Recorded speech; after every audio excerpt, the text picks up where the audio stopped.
Ssentebe wa disitulikiti ya Mukono Reverend Peter Bakaluba Mukasa asabye gavumenti ya kuno okuvaayo okuyamba ku bitongole eby'obwannakyewa n'okubidduukirira n'ensimbi kubanga bangi bali mu mirimu gino tebakyalina nsimbi zitambuza bitongole byabwe oluvannyuma lw'okusalaako obuyambi okuva mu mawanga g'ebweru.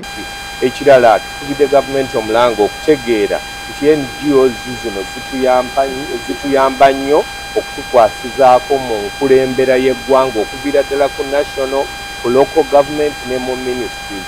Naye emirundi mingi tusanga nti tebalina kasente konna ke baweebwa, balina sente kuzijja mu baddona.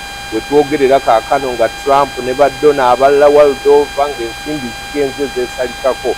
Katwebuuza abantu bano bagenda kuggalawo obuggazi kufiira gavumenti omulanga nabeetandika balowoozaako mu budget ze tukola mu national tumanye nti nabo gye bali ffe gye tutasobola kutuuka bo basobodde okutuuka in hard to reach areas ate ne bakolayo omulimu omulungi.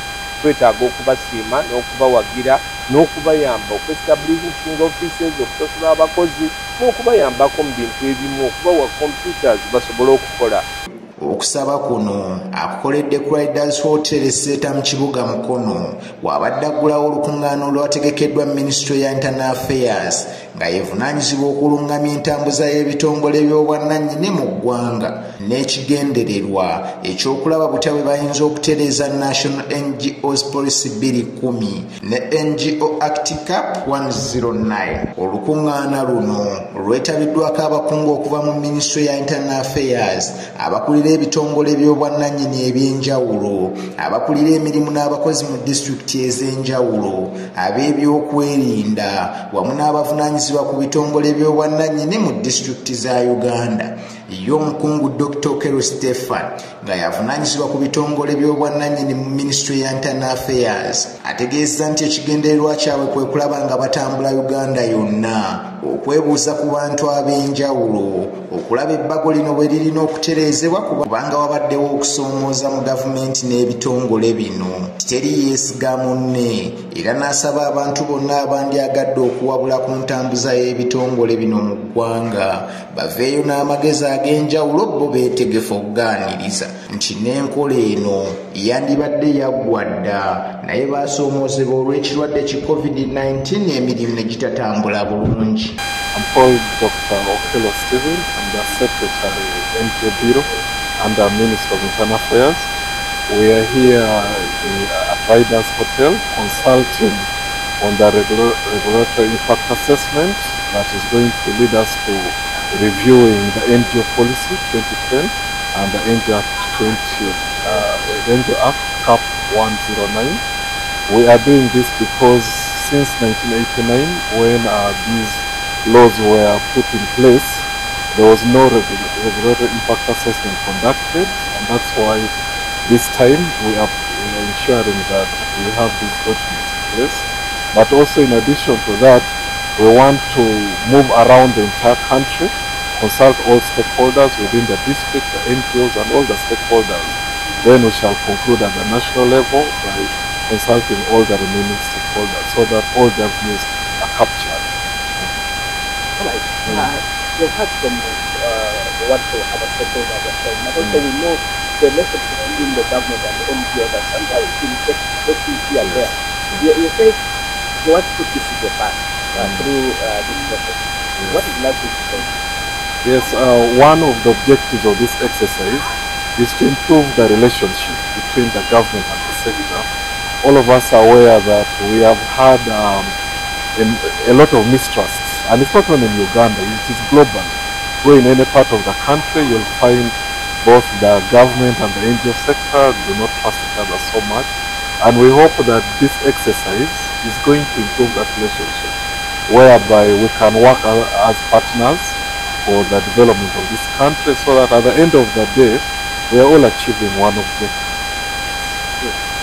Bw'abadde aggulawo olukungaana luno Reverend Peter Bakaluba Mukasa agamba nti waliwo okusoomooza naddala mu ntambuza y'emirimu okuli okuwandiisa ebitongole bino ate n'ebirala okuggalwawo olw'okwekengera nti oba balina ekibiina ky'ebyobufuzi kye bawagira oba nti bandibanga batendeka butuju n'olwekyo wabeewo okwetegereza okumala ku lw'ensonga eno. Emirimu n'ensonga endala tutakubira gavumenti omulanga nti abantu bano nabo beetaaga okutegeera omulimu gwe bakola tuleme okubeera ng'okuwuliza eŋŋambo n'omuntu okuva eri n'aga nti kakati abo bawagira bayeekera abo ba rebels abo babbi gavumenti n'ekeera enkya nga yabasazeeko ku line-up y'aba NGOs.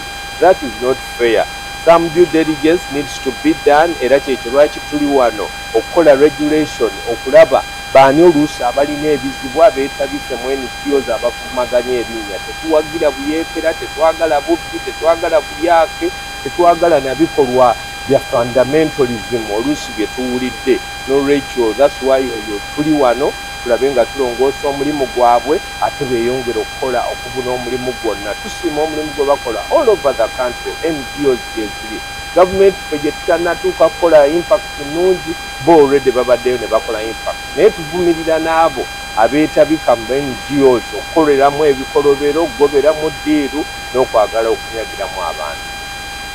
Yona Wanjala akulira ekitongole eky'obwannakyewa ekya Civic Advisory Hub akalaatidde abakulira ebitongole by'obwannakyewa okufuba okubeera mu nteekateeka zino kubanga babadde n'okubuusabuusa nga tewali yeesiga munne nga gavumenti ereeta amateeka mangi ate nga abakulira ebitongole bino oluusi tebateekeddwa bulungi.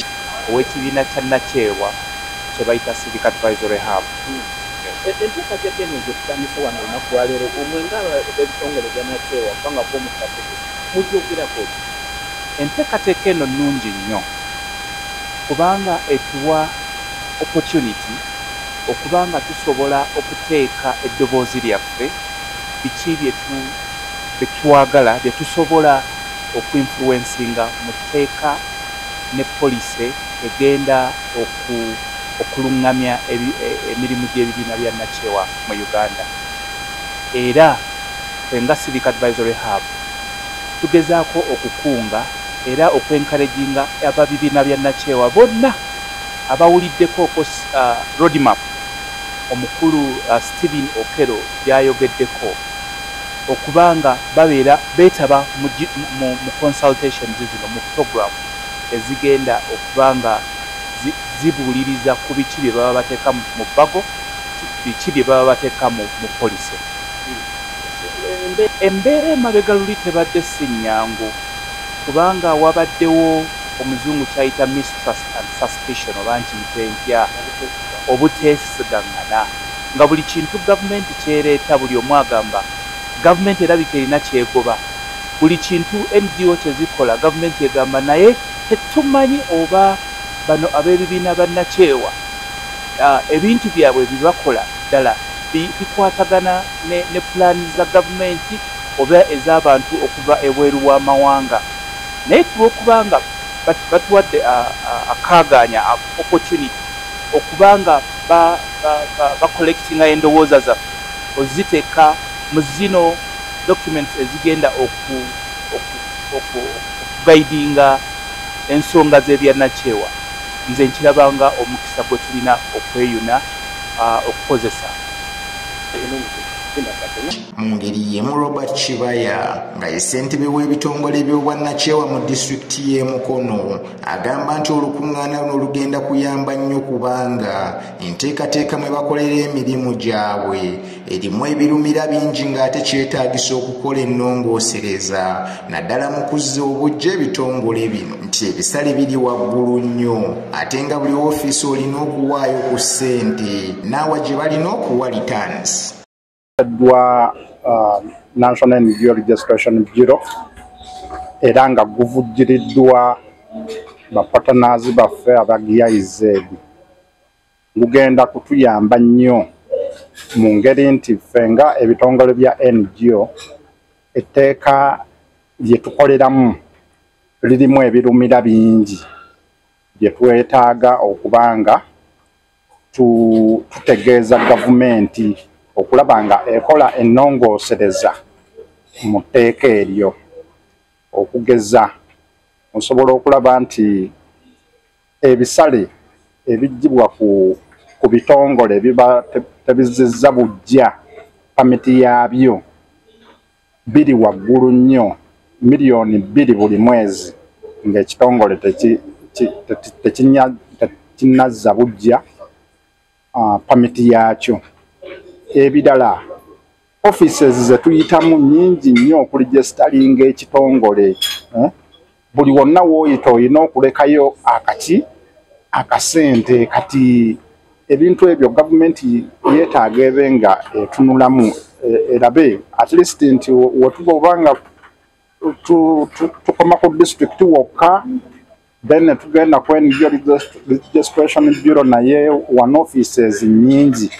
Kati ate n'ekiriwo ebitongole byaffe biri supposed okusayininga MOU ne district.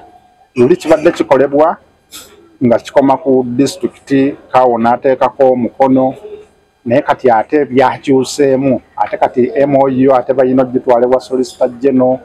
Kati waliwo okulinda kungi n'emitendera mingi egy'okukola ki egy'okugobererwa. Ate n'ekirala tulaba ebitongole byaffe ebya NGO kugamba annual returns birina okuwaayo annual returns ku bitongole bibiri. Ekisooka URSB, ekyokubiri NGO Registration Bureau. Kati ebyo byonna sente ziba zikola zitya zeetaagisa. Kati osanga nga mu butuufu okuddukanya ekitongole kya NGO mu ggwanga mu butuufu kyetaaga sente ki nyingi. Ate mu kacyo kano sente tezikola ki tezirabika okuva COVID we yakola ki we yaliwo. Ba donors abamu baafa kugamba ebitongole mu kiseera kino bali mu kustrugglinga. So omusomo guno gugenda Yep.